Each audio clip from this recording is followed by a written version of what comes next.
Hello, everybody. Appreciate you taking the time to jump on. Been looking forward to it, and Jack, appreciate the platform. Yeah, I don't want to make it too complicated today, really. Ultimately, you're probably here for a reason. You're here to, we'll get an understanding of whether this business is for you. Much being a bit nosy, you might have targets and goals you want to achieve, and you just want to hear more information about it, essentially. So, I mean, what I want to kind of begin with is who am I, and why you should listen to this podcast, darling.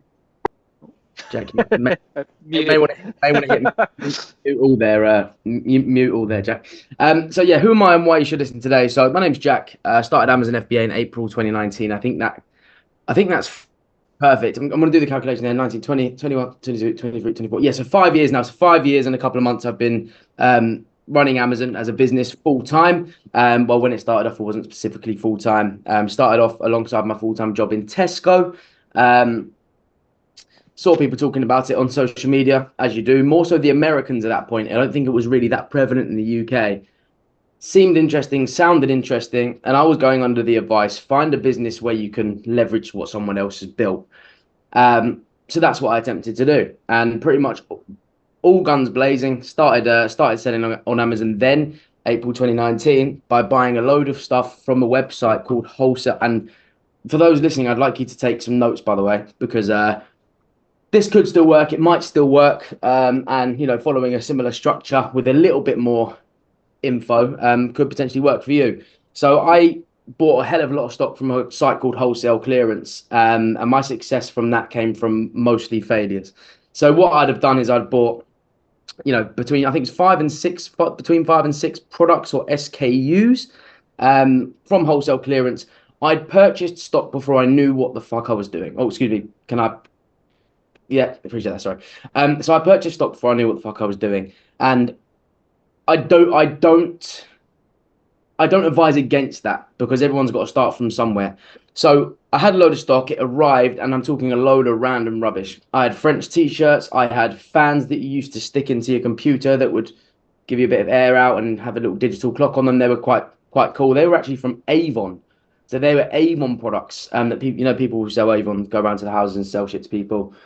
They were actually Avon, but they're also generically branded. No, I had no brand on them. Little picture frames, photo frames, things along those lines.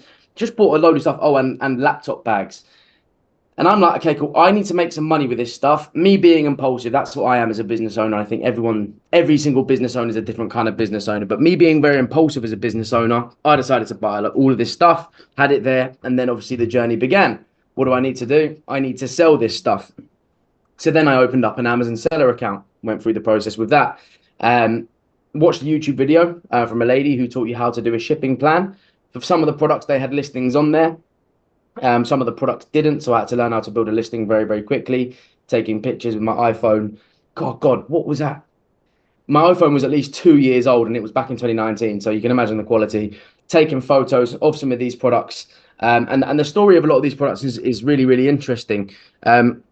Because I think it gives a lot of hope to a lot of people in regards to what's actually possible and what you can do with this business and where it can grow, maybe just after some mistakes and giving it a crack. Because I'll explain what happened kind of with each one. So the electric fans you plugged into your computer, I found a listing that looked like the exact same, sent them off, started selling. It was great. The laptop bags, they were on Amazon already, sent them off, sent them off. They didn't start selling, so that was fine. The picture frames, sent them off. They didn't start selling. That was also fine. And the French t-shirts, had to create a listing for those. They were literally light up t-shirts. So you could press a button and they're lighting up. They also didn't sell. So 1 out of 5 products were making money. What happened was I sent them all off into Amazon after any listings were created, or I'd just attached the products to existing listings and sent them to Amazon, and forgot about them. I was hanging out in Spain probably a couple of weeks later, decided to open up. I got an email saying that I've been selling some products, opened it up, and of course I've been selling some of these light up fans. Light up fans, LED fans, if you will. And it was like, wow, holy shit. I'd spent about 2.5, 3 grand on stock, which was cool. I'd made about £200 in sales, so obviously nowhere near where I needed to be, but it was something. Wow, I'm selling products. Wow, I haven't had to go to work in order to earn this money, and I've done £200 in sales.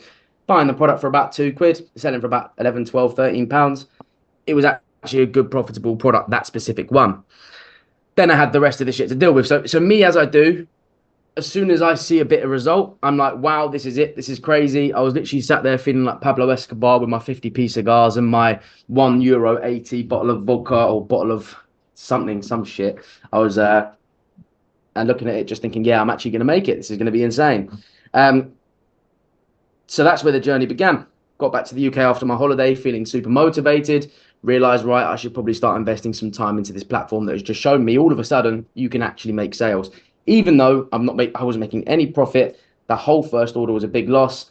The bags, they ended up making quite a significant amount of money. So they would sell for about £29.99 as laptop bags.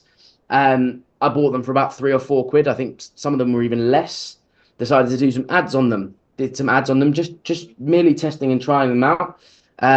The main point here is there was no strategy. It was just shit. I've got stock. Let's see if we can sell it. The French Light t-shirts just never sold.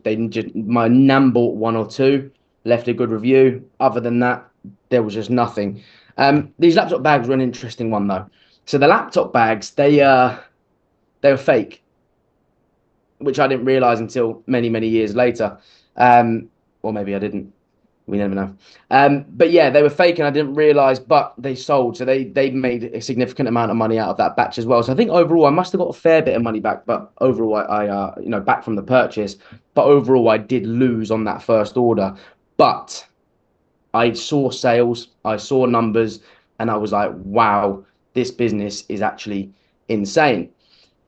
So, of course, what did I do? I decided to spend some more time on it. I was working at Tesco at the time, so I'd be looking at products that were discounted there. I was also in charge of discounting products at Tesco, so I was in quite a fruitful position where I'd be able to just scan. Well, I was told to reduce stuff, but if I was the person to get first dibs, that was also absolutely fine. So I did, and cleaned up on a lot of occasions. And then obviously started using places like Costco. My dad had a Costco card. I'd go to Costco under his membership. And obviously I would start looking and scanning and trying and buying stuff, which was really, really exciting. The product that worked best for me out of all of those was those light up fans. So what I decided to do was I decided to try and replicate what went well and don't replicate what didn't go too well. So I went and got a similar product to the fans. So I buy it, it's super cheap, and I put it on the same listing on Amazon. And I ended up doing it with these small little iPhone dongle things that you plug into the bottom of your phone. They connect your headphones because iPhone got rid of the headphone jack a fair few years back. Tried that out, and that was my first huge actual like financial success on TikTok, or longer term financial success on TikTok. So that was a good few months of selling I had from those. I was buying them for £1 at most, probably £2 at most. And they were all selling between £7, £8. At the start, they were selling for 11, 12, 13, £14. And I would sell hundreds and hundreds a day, which was amazing. What happened was I got in a war with a lot of Chinese sellers and soon realized that I shouldn't be selling on listings I hadn't created myself if the product was unbranded. But nonetheless, I've made an incredible amount of money. I'd turned, I think, a good couple of £1,000 into at least £20,000 using that method. Now, wouldn't recommend that to anyone because it does cause problems. But more to the point is, I was kind of just falling up the stairs. That's what I say with my business and every business that I'm learning. Jack knows, even we've been having conversations recently about other businesses that I've got going on, and it is really about falling up the stairs. No one completely knows what they're doing at any point. You've just got to give it a go. Do your best and grow as a business owner when you can. So what I found, obviously, the safest of all of those things that I was doing was actually the reduced products from Tesco because they were the real thing. There was no argument about it. The Chinese company was saying, well, these iPhone chargers are these Chinese iPhone chargers, not Jack's iPhone chargers. There's a big thing about piggybacking listings that's not good on Amazon, or can be good as long as you do it the right way. So I was looking for a bit more consistency. I realized that buying the branded stock from Tesco, at that time it was Sharpie, Biro, Crayola, that stuff actually worked. There was no problem with it. It was good margin. Obviously, it was discounted, but it worked really, really well.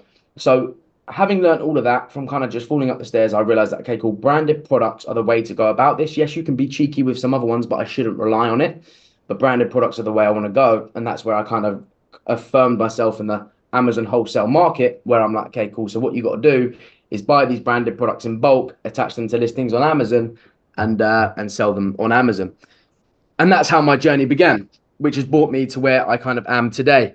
I own a multi-million-pound Amazon business. We do literally a few million a year, between 2.7 million and 3.5 million a year, depending on how well we're restocking, I guess. That's my main business. I'm also a shareholder in 4 other Amazon businesses, which probably do about 1 million a year between them. So that's where I am. That's the position I'm in at this moment in time.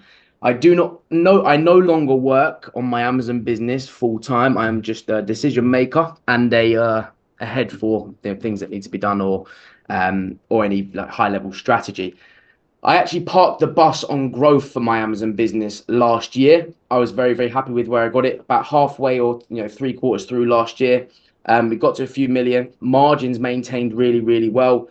We realized that we could maintain those margins and have a steady growth in sales, without hiring more people, and actually being able to scale down that team who supported me in getting it there. So had a team, built it up, got it to the multi-millions, realized I could make that team very lean. So now it's down to a team of 2 running my e-commerce business for me, and obviously warehouse and warehouse worker too. And that is completely automated for me at a few million a year, doing very, very healthy margins, allowing me time and space to work on other ventures. So that's where I am right now. We're 8-9 months into that being fully automated and my hands kind of being free from that, and it is working extremely, extremely nicely. There's a lot of people on social media talking about Amazon, speaking about Amazon, teaching about Amazon, shouting about Amazon. And it's a confusing place, a very, very confusing place. And there's a lot of methods, a lot of ways to make money on Amazon, a lot of ways to make money online, I guess. But I think my position and my standing in that is, I started the business, done very, very well with it, and it's put me in very, very good stead. I learned the business, made money in the business before I taught it, and even to this day, I make a lot more money on e-commerce than I do through selling a mentorship, which is a passion project and a great income for me, of course. I did see a message in there, 2 secs. Where do I source wholesale GDs from? Wholesalers, do you mean? Any particular websites, countries? Does that mean where do I source wholesalers from? Is that the question? No particular countries. I do source wholesale from all over the world, literally even from Australia to Europe, USA. And obviously, that's obviously a question that could have some fair depth into it. But ultimately, what we do is we get an understanding of the product we want to sell. The product that we see has got obviously good traction. And we will then source suppliers, whether that be the brand themselves, a distributor, or a wholesaler for that product. Doesn't matter where they are in the world. Usually, as a newer seller, I would recommend staying local for as long as possible, because as soon as you start sending your money, that always happens, 2 seconds. We're going to have to deal with blurry me for a little while. As soon as you start sending your money across the waters, there's big money available for sure, but it does get a little bit riskier. Okay, insurance doesn't cover you as much. So we had a few tough situations with buying from abroad at the very, very start of our Amazon business. So I hope that makes sense. Omar, Jack, should we do questions here now? We can circle back at the end if you want, and we'll do all the questions at once. Yeah, perfect. Perfect. So okay, cool. So that's that. To be fair, so that's my current position. So I got into a point where I am, very, very well leveraged my business. Don't need to work on it. It will have a steady level of growth, doing a few million a year, plus the ones I'm invested in, but they're scaling, which is absolutely fine. And that's where I am right now, and super, super happy with it. Will I choose to scale it further? I think I will, yes. I'm just kind of like in limbo at the moment. Scaled it, systemized it. I'm scaling another business right now, systemizing it, and then I'll probably do it again and again and again. But I'm sure you'll see about that in the future. So that's my current position. And how I do think anyone can get there. I really, really do. And I'll let you know what you need in order to get there, basically. If you are not selling on Amazon right now, I'd like to give you some very, very powerful takeaway steps to actually just getting started with an Amazon business. This isn't going to make you tens of thousands of pounds. Just a quick one, Jack. Is that background? Can you hear that background noise? Is it all right? It's good, Jack. these are very, very powerful steps. Though they're not going to make you a ridiculous amount of money in this business, what they are going to do is they're going to teach you valuable lessons about getting into it. And then it's about investing time and effort into, into obtaining the knowledge and growing as a business owner. So no matter where you are on your Amazon journey, hopefully, ideally a lot of you are kind of very early stages or just contemplating getting into it. Trying this business out and seeing if you enjoy it is extremely cheap.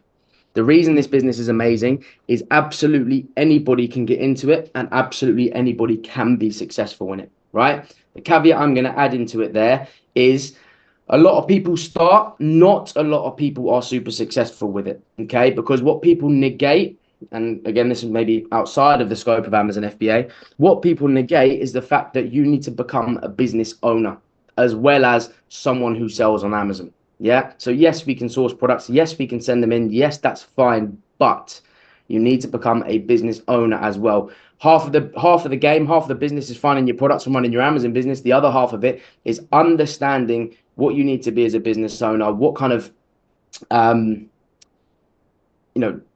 what directive you need to take to be a legal business owner, how to build a team, how to scale up, how to manage your cash flow. There is so much to it. So I guess to cover that side of it, dig into books, dig into podcasts. I mean, you're doing the right thing being here. But there's two sides of that. There's two sides of the plant that you need to water. That's number one, the Amazon, which I'm going to give you some actionable tips today to actually just get started and see if it's for you and start seeing results and how the process works, because that's the first big barrier. Second part to it is obviously, so what I recommend now is, do your best to invest in becoming a better business owner, because there's not a course or a mentorship in the world that's going to teach you how to do that. So that's very, very important to understand. No one can put that success on your plate. But in regards to Amazon, when we get to a certain session in our mentorship with our clients, we ask them a specific question so they understand where they are. And that question is, do you know how to list the products in your inventory? Do you know how to send that product? Do you know how to price that product? Do you know how to check when that product is sold? And if it's good, do you know how to do it again? And the answer every single time is yes. So I'm a strong believer in get yourself to a level of knowledge where you have options. So that's not specifically about being profitable. That's getting the scariest part out of the way first. So then obviously you get a better understanding of the business, and obviously approaching it when you're investing your money isn't too scary. So what I mean by that is, rather than going, right, let me find my product today. Okay, that's the question a lot of people ask. Where's my next product? Where's the big product coming from today? And they ask themselves that question before they even know what the fuck to do with that product when it comes.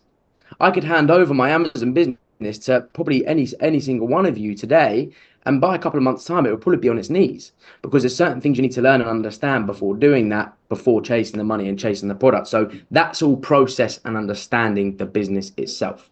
And that's what we take, when we teach people in the mentorship. And by all means, I'm actually really not here to plug my mentorship, because I think, give it a go. And if you're struggling, that's when you can speak to someone who knows what they're doing. And this is a very actionable tip.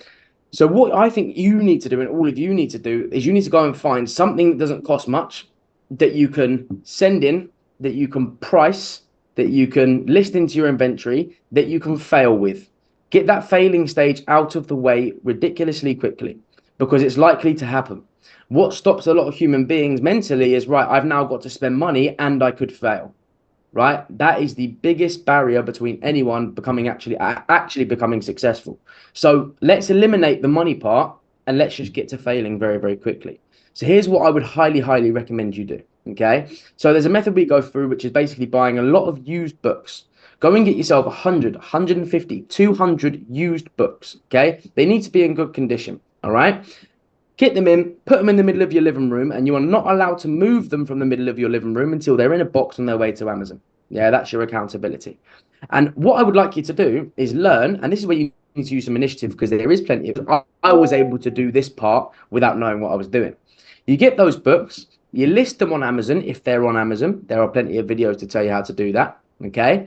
List them on Amazon, get them in a box, label them up, and send them off. Worst case scenario here, okay? Worst case scenario here, you are losing a load of shitty old books. That's it. You're losing a load of shitty old books. You're not losing money. Yeah, so a lot of people ask about, private label. I think Omar mentioned it in a message earlier. A lot of people ask about private label and things like that. You're spending hard-earned money first, but I strongly believe you need to just ease into it a little bit if that's how you feel you need to do. So yeah, as Jack just put in the chat there, head down to a charity shop, buy a load of secondhand books that look like they're in good condition, okay? And I could probably even just try and find you the link now, but search on Google how to send a product off to Amazon, how to send a product off to Amazon, and how to list the product. So by the time you're at the end of that, okay, you'll know how to get a product into your inventory. You'll also know that, oh, okay, some products can't be added to my inventory. That's interesting. Why is that? And then you'll start researching and understanding why products will not be able to be added and able to be added into your inventory. That's a big one. Okay, so that's number 2. You'll know how to send them off and label them and do that correctly. And guess what? If that fucks up and you lose a whole shipment, you have not lost anything valuable apart from a few books. Okay, it's going to cost you £4 at most to get that process out of the way. Once you've completed that process, and maybe do it 3 or 4 times, if you are nervous, because a lot of people, that is the main thing I see, people are nervous. And that's one thing, to be honest, I've never really struggled with, but I can't just sit here and expect everyone to be the same. That's also what's lost me a lot of money in the starting of a lot of businesses as well, right? Just go for it, chuck it in, and fingers crossed it goes well, and learn what I can when I can. So once you've gone through that process, you can do it 3 times, 4 times, 5 times, and you'll be so comfortable with getting the product, labeling it up, packing it, sending it off, seeing what that looks like when it's live on your account, seeing what that looks like when it's at Amazon. And then all you need to do is replace those shitty books with decent products. And when you go ahead and buy those products, okay, that is a different it is a different animal. You're then investing, and then you need to make sure they're profitable and make sure they're good products, which in my opinion, well, I'll go over that in a minute. But the simple fact of the matter is then you're just replacing shit books with potentially profitable products. They're always potentially profitable products to then send into Amazon with that same process. And if you've done the due diligence on those products correctly, they will sell or should sell. There's other problems that come later with that. Are they going to sell profitably? Are they going to sell quickly? That depends on competition. How are you going to be with, when competition come along? Is there further research you could have done into an Amazon product before you went ahead and purchased that product? And that is where softwares come in, things along those lines, which we can kind of go through now. So that is something actionable that I want everyone to take away from this. Definitely want everyone to take away from this. And yeah, by all means, there'll be parts where you struggle, there'll be times where you struggle, but again, if the ultimate goal for this week, right, by Friday, I'm going to have all these books sent off, even though I have no idea why Jack's told me to send off books, you are halfway closer to being an Amazon seller than the majority of people sat back shitting themselves wondering, okay, is this a scam? Am I going to make any money here? That's it. It's as simple as that. You'll be a lot further ahead than I was, which is a really, really good start, because that means you got your first product shipped off and sent off and labeled and packed off, and you know the process without having spent $3.5 on twat. Yeah, so that's something to bear in mind. Then it's about sourcing products, right? And every fucker in the world wants to overcomplicate this process. All right, it's hard work, but it's not difficult. Okay, I want to reiterate that one more time. It's hard work, but it's not difficult. Anyone who says product sourcing is difficult, it's so tough, you need to be so analytical, is bullshit. Okay, there are softwares that will help you out with that, and I'll kind of recommend the softwares that I will recommend to you just afterwards. But what you are essentially doing here, right? You are buying a product, okay, to sell on Amazon. You just need to ensure that you're buying it for less than what you're selling it for, and to allow enough of a difference between the two to ensure there's some profitability. So as a general rule of thumb, I'm going to give you this bit of advice. It's a rule of thirds. If you're buying it for a third of what you're selling it for, there's going to be something in it for you. Now, that will change over time as you sell more products, as you stock more SKUs. I've stocked and sold well over 1,000 SKUs, probably actually closer to 2,000 now, or more. But that's what you're doing. You're checking the buy price of a product, and then you're checking the sell price of a product. And if there's enough of a difference, you then need to just validate to see if you think it's going to sell. And I'll give you a free tip as well. Amazon literally tells you if a product's selling these days. It says it on the listing. You don't even need software for that. It's not that accurate, but it tells you if there's buying intent on a product. Like literally, you go on an Amazon listing. If you go on any Amazon listing, if you go and search, I don't know, gold waving cat on Amazon right now, okay? there will be listings and it might say at the bottom 50 plus sold in the past month, 100 plus sold in the past month. Yeah, that is just an indication. Now, the things we need to worry about there, is it seasonal? Who's been selling on that product? Who's listed that product in the past? What is the historical price of that product? Will the price get crunched? Yeah, or is it consistent? Or is that price really low right now and could it go up in the future? Yeah, what are the competitors like? Is there only one seller on that listing? And this is where, again, we always say, whether it's me or someone else, that's not the point. We always say, if you're working with someone who's fucked up enough times, you're going to save on the fuck ups. Yeah, like we say, mentorship was a lot more expensive than my first order ever. So I wish there was someone out there at the time when I did that, to save me from it. But unfortunately, it was just a bunch of American blokes and I didn't trust them. Maybe could have, should have, but that's that. So there's some softwares out there that are going to help you. I'll let you know what those are now. First thing I believe is Jungle Scout. Okay, Jungle Scout is options. It is imagination, it's ideas, and it helps you have a starting point. This is their product database. A lot of these softwares, so when I mention these softwares, I'm going to tell you what's good about them, and then I'm going to tell you that, well, that's it. The majority of Jungle Scout is quite shit. There's a few good parts to it. Jungle Scout has a product database, which is a good place to start to get ideas for products. It will show you a product. You can go see if you can source it at a supplier for cheaper. Okay. You have something called Product Locker, which is one of the newest softwares to market, which I didn't have for a very long time, and I wish I did because it would have made me a fuckload more money.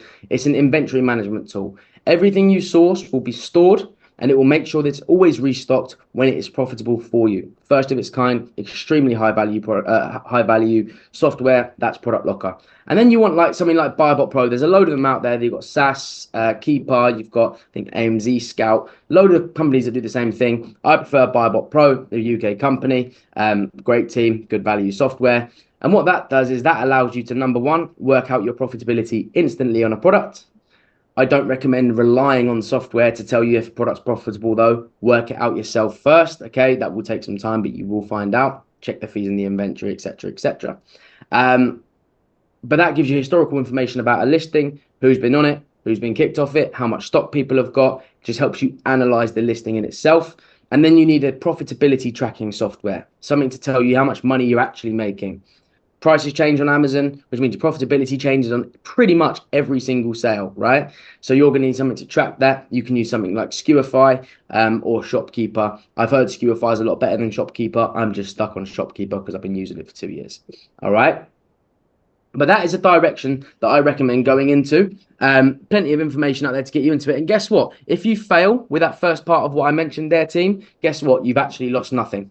And you've gained a hell of a lot of knowledge and information, all right? But for me, I did a hell of a lot worse than that. I bought a hell of a lot of crap, okay? I had nowhere to turn to. There was no one to watch on TikTok, FYI, as well. That's the reason I wanted to get on TikTok at the time that I did. There was no one to watch on TikTok, and I still was okay with it. That's because all the reasons that people find to quit, I had those same exact reasons, same exact excuses to potentially make, but I just saw them as potential ways to learn. How can I get around this? How can I become better? And how can I monetize that for the long term? Okay, so that's my 2 pennies worth. I hope that that makes a bit of sense. There is a lot of ways to make money on Amazon, of course, different ways, different little methods that come out of that. But I strongly think this is the best. And look, arbitrage, wholesale, retail arbitrage, online arbitrage, it's majority the same thing. You're just buying low and selling high. Arbitrage stock rarely gets restocked. Wholesale stuff is stuff you can buy over and over again. One's meant to be higher margin, but then again, shall I tell you? I will know when I jump on there. But like my top performing products today, margin wise and ROI wise. Make a note of those if you don't know what those are. I've got 20% margin, 65% ROI, 26% margin, 92% ROI, 32% margin, 91% ROI. So for example, on that one, right, 32% margin on £1,000 sales, £320 of that's profit. Yeah, minus a few fixed costs, but these are obviously highly drilled down. Yeah, on a 91% ROI, every £1,000 spent will make £910 profit. Every £1,000 spent. The other one was sold. All right. 16% margin, 20% margin, 17% margin, 16% margin, 43% margin, 19% margin, 21, 23, 28, 25, 1. Whoa. Anyway, they're the margins of the products, right? So, and they're all majority wholesale. So there is a myth out there that retail arbitrage is such higher margin. It can be at times, you get some ridiculous ones, but it is just what you settle for. I could sell 10 times the products that we sell, but for a much lesser margin, much more leg work, much more restock work, much more warehouse work, but I can't be asked. We're at a really, really good position with the Amazon business at this moment in time. Then you have private label, creating your own brands and selling them. Totally different kettle of fish. I do believe that comes after. But what I will say is Amazon wholesale, such arbitrage, reselling, just using it as a platform to be able to generate income for yourself is massively possible. It's massively beneficial, and in my opinion, is one of the best springboard businesses in the world to take you to where you want to be. And I'll give you an example of that. I bought a coffee van last week for £30,000 on my Amazon profits because I thought, fuck it, looked like a good investment. Drives around serving coffees to the people in the local area every day, makes really good money. Guy was retiring, and I was like, you know what, fuck it, I'm going to sell that. And I've sold that with not even 100% of the profits made in the past 30 days on Amazon, which is an amazing feeling. So yeah, that's that. Hope that's all good, Jack. That was a real masterclass, mate. I really appreciate you coming on and sharing as much as you have. I think everyone, hopefully you've taken a lot of notes because there was some incredible value there, especially like the whole book side of things. I remember doing that. That was like our first session when we done the mentoring, and like it just helps you. You know, if you look at it from a perspective that, you know, everyone that's on this call and probably watching this back is likely in a 9 to 5. That's why they're here. They're trying to build out a side hustle. You're not used to going out and spending your money because you're not a business owner, right? You're not used to going to spend it with the view that maybe you win money, maybe you lose money. You know, some people may see it as gambling at the beginning. So I think going through that process of understanding, yeah, actually, if I buy a few crappy old books, I'm helping a charity shop at the same time, but you know, maybe I'm gonna learn the whole process of how to do it and maybe actually get a few sales. And funnily enough, I think out of 30, 40 books that I sold 20 of them, and then I just had Amazon destroy the other 10, right? So like it's an incredible process, and I really appreciate How much money did you make on that, Jack? Those 20 books? On the books. I think funnily enough, because they were selling at like £5-6, it was like some of them were making like £1 profit. So I actually didn't lose any money on the books after I'd paid for them. And because I had a business partner when I started my Amazon business, my best mate, he had some books in his attic or whatever in his loft, and I had some at home, and I went to the charity shop and bought another 10. So like some of it was completely free as well. And I think people can probably, like, I've got a whole bookshelf behind me, right? There's probably, if I was going to do it again, I'd probably just sell some of the books that I've read. If you have no intention of reading a book again, what's the, you know, you can get it online now. There we go. I was quite surprised that so many used one sells. But look, before we head off, we do have a couple of questions in, if you don't mind. I think there is a strong sense from everyone, and I'm not sure. Obviously, Jack's not going to share where he gets his products from because ultimately, you know, you know, the work that's put in from a seller, right? And same for myself, right? Nobody's going to share you the products that they sell because you can just tank the listing, right? There's 13 people on here. It's the main reason lead groups don't work is because so many people buy and sell the same shit. So I think to rephrase that maybe is, what would you say is maybe the best way, Jack, for people to go about finding a wholesaler? Because ultimately that's maybe the name of the game. How do you think people should be approaching a brand and trying to convince them to open accounts?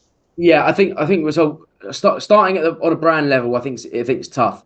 I think it's really, really tough. I don't think anyone's going to be able to be buying from a brand straight away because what people typically do is they go to too big a brand straight away. They look at the most generic, general products, the everyday products that they see in the house, and they try and approach those brands.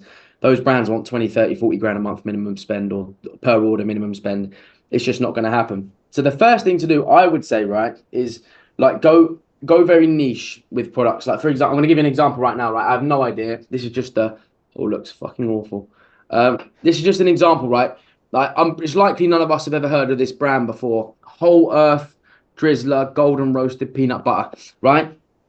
I have no idea. I don't even know if it's a real brand. I think it's a sample we got sent. But that brand there, nobody knows. Versus, what's the main brand? Nescafe or peanut butter. Peanut butter. Yeah. You know what I mean? There's that one with the yellow lid. Everyone, Yeah. they're going to want a big minimum spend because they've got clients like Tesco, Sainsbury's, Asda, all these big ones, right? They're dealing with big players. This might be a small business over in the Netherlands that no one's really trying out. No one really knows, but it might be doing a little bit of money on Amazon. Those are the smaller brands you're going to have a much better chance and much better opportunity with for getting in and getting supplier accounts with. That's what we found when we were not able to spend 20 grand, 30 grand per order with suppliers. Right now, brands don't give a shit. When you can throw 30 grand at them, they're absolutely fine with you doing so, which is ultimately probably the ultimate goal because it just opens up so many doors. But in regards to finding wholesalers and suppliers, you start with a product in mind and you look for suppliers and wholesalers for that product. I'm not going to be, I don't want to be rude right now, but it is just simple as fucking Google it. Yeah. Just Google Literally. it. Google it. I mean, the main brand that I've continued to sell the same brand for 3 years now, and they came through a wholesaler called Jones Wholesale. So guys, feel free to look that up. Found a brand on there, sold it once, done my test order, and then was like, well, this works. Went directly to the brand and got an account, right? So it comes literally Googling it, right? Next question is, obviously, I think we've already somewhat touched on this, but would you recommend starting with wholesale, private label, or online arbitrage? One of the three, wholesale, online arbitrage, or wholesale, online arbitrage, or retail arbitrage. That's where it is. Wholesale, you want to be spending like probably £500 plus, not all at once, but overall, some wholesalers allow you to buy 10 units, so you're fine. Not the best ones though. I would say if you're like arbitrage is cool, is good, but I do believe it's the lower level, but it's also a really good entry level. Wholesale is the more scalable side of that too. So do a mixture of all of them. I think do a mixture of online arbitrage, retail arbitrage, and wholesale. See which one sticks. See which one you prefer, or actually just do a mixture of all of them anyway. That's what I did to begin with. You're just going to buy at the moment where you're not making any money with Amazon. You just need to find shit that sells and makes margin. So why would you limit yourself? Try them all. Yeah. I've got a couple more. So for arbitrage, do you face any authenticity challenges with Amazon, and how do you potentially deal with that? Because Amazon doesn't accept store receipts. Yeah, 100%. So again, if you can't list it, don't buy it. Yeah, that's the main thing. If you can't get it in your inventory, don't buy it. You're not going to get away with a Tesco receipt. You sometimes struggle to get away with a Costco receipt most of the time. So what I would say with that is, if you can sell it, get it in and shift it. There's so many people out there like, oh yeah, it's a gated brand. Oh yeah, you can't sell. Oh, you should be careful with that. It's only bad if you get caught. Yeah, and it's only bad if you get caught, and it's only bad, and then it's never actually bad. You just got to stop selling your stock. Oh yeah, you got to get back to it. It's risk at the end of the day. Okay, cool. So for example, there was a brand that was very, very good called Kong. Everyone knows Kong, Yeah. right? Yeah. You're not allowed to sell Kong products. The margins are great. They're amazing. They will send you a letter, a cease and desist. They will get their lawyers onto you. A letter's not going to kill you. That's it. They send you a letter, stop selling. If you stop selling, they cannot legally do anything. And they also really can't stop you doing anything anyway, I've come to realize. So I knew that anyway, but I'm at a clearance section, I'm at a clearance aisle, and they've got a load of Kong products. I'd make about £8 per one I shifted. There was about 60 on the shelf, and they probably all shift in a day. I'm just going to take the risk. And I did, sold it, still got a letter through. That's fine. I'm here today, doing a lot on Amazon. It's fine, I just took that risk. So yes, you do get authenticity challenges, but the mad thing about this is there's real authenticity challenges and then there's fake ones. Yeah. So you're more likely to get caught with a bullshit one. So for me, I just go, right, can I sell it? Yes. Can I list it? Yes. Is there other sellers on the listing? Yes. Have they gone anywhere in the past? Yes or no? If so, I'm just going to start selling it and see what happens. I would be very, very careful with how many barriers you put in front of you when you start. Because people sit there and go, all right, so I've done my research and like this isn't like I have to be authentic, have to have this type of invoice, has to be this, this, this, and this, and this, and this, and this, and this. You're just never going to start fucking. You'll be safe, but you're never going to start fucking selling. So just don't worry about it. You're not going to go to prison for anything. Like literally, actually that's not true. Most things you'll actually be okay, right? Most things you got away with is fine. So you're not going to go to prison for it. So just give it a go, give it a try, and then you'll learn the authenticity challenges that they have. I think that's a good point, right? I mean, like the whole point of arbitrage is there's no consistency in stock. So like if you're selling 10, 15 products off a shelf, highly unlikely to get caught. Have you ever tried doing private label without realize you were doing it on somebody else's listing? And what was your thoughts on it? Exactly what I did with those little fans. Yeah. Those fans, exactly what I did with those. And then I created a method out of it, which has made, I think I've made my clients well over £1 million. Yeah, you learn to do it. People get pissed off. You learn when you can do it. You learn when you can't do it. Then I made a little method out of it, which is crazy. And then That's that. Yeah, plenty of times. Without a track record, so I think this is more about like setting up maybe your first wholesale account. And I think you kind of touched on it, right? If you go for the smaller brands and smaller wholesalers, you're more likely to get a sort of an account. But what would your advice be for somebody that wants to get their first account in terms of, feeling maybe their business hasn't been, around long enough or not doing enough turnover? My only piece of advice to that is, yeah, it so these companies want to work with businesses. Do you look like a business? If you don't, find out how you can. Find out how you can be more professional. Are you emailing them with a Gmail account? Are you calling them on your mobile phone number? Have you got kids screaming in the background? You know, it Okay. is On the book point, can you sell? Does it matter if you only sell one of each title? no, not at all. Not at all. And the same with arbitrage as well. You might find one product or whatever. Usually you want to go through. No, usually you want as many SKUs as possible. But for something like the books, you use books. Amazon don't care. They won't ask you for invoices. They won't ask for anything authenticity wise. The reason we say usually you want a minimum of 10 SKUs per product, 10 items per SKU, is because if they ask for an invoice or receipt, even if it's a legit invoice, but it's got less than 10 units on it, Amazon won't accept it. So it's got to be 10 units mostly. But for used books, you're absolutely fine to just have one per title. Yeah. And this is actually a bit of a throwback, Jack, because I remember seeing your TikTok videos for this, because this is exactly what you were doing at the beginning, right? But is it possible to just go into Sainsbury's and Argos and just try discounted products first? Yeah, of course. Yeah, definitely. I highly recommend it too. Yeah, yeah. Yeah. Just dip your toe in the water. Definitely, definitely. Just fail as cheaply as possible. First, start with the books. Once you're happy with the books, then go with a few products from Sainsbury's, Argos, and Asda. Once you've done that, try it with the shit wholesalers. Then what you realize is you're confident, you know what's going on, and you can start hitting the bigger numbers. Okay, and the last question we've got, slightly difficult to read, but I think it's saying, how can you 100%, is there a tool that can check if you can 100% sell on that product? You never know. No, no way. No Yeah. way. There's no way you can 1,000,000% know. There's nothing that can foresee potential issues. That's why I just say go for it and learn. There's no tool in the world. If there was a tool, it would be very fucking expensive that could guarantee you your sales on a product based on the safety of it. It just doesn't exist. It might say, yeah, it's great. You can list it. You can do this, that. Some arsehole comes along a couple of weeks later and shuts your listing down. Amazon's a big market. It's a game. You need to learn how to play it. And that doesn't start with an element of fear. Okay.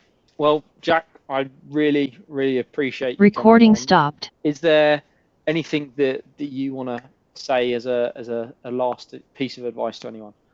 Yeah, I guess just, if you're looking to, do business, and that's business of any sort, really. I think the main key takeaways today are get started. It's not about the money straight away. It's about the process and the confidence that you're going to have. Get started and go for it. Really push as hard as you can.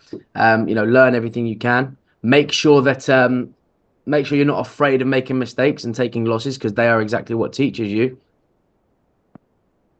It just wasn't subtle, but that's fine. That's all right, mate. But yeah, just give it a go, jump on it. The sooner you get that out of the way, the more options you are going to have, and enjoy every single second of it as well. Because I look back at it, and they were the most enjoyable days of my life. Well, Jack, thank you so much for coming on. Obviously, for people that don't currently follow you, Jack's link will be available on the recording. It's Jack's Amazon Club if you want to follow him on Instagram. Jack, if anybody does want to get into mentoring and learning the whole way to do Amazon, what's the best way for them to get onto your program? If you follow my Instagram, we don't have spaces currently available right now as we do it in cohorts, but we release mentoring periodically. So if you follow my Instagram and turn off on the notifications, you'll be able to see when it's next available. Book a call with my team, and if you're happy, they're happy. You'll be able to jump on board, and we can take you through this whole process, hold your hand through it, and help you avoid those costly mistakes.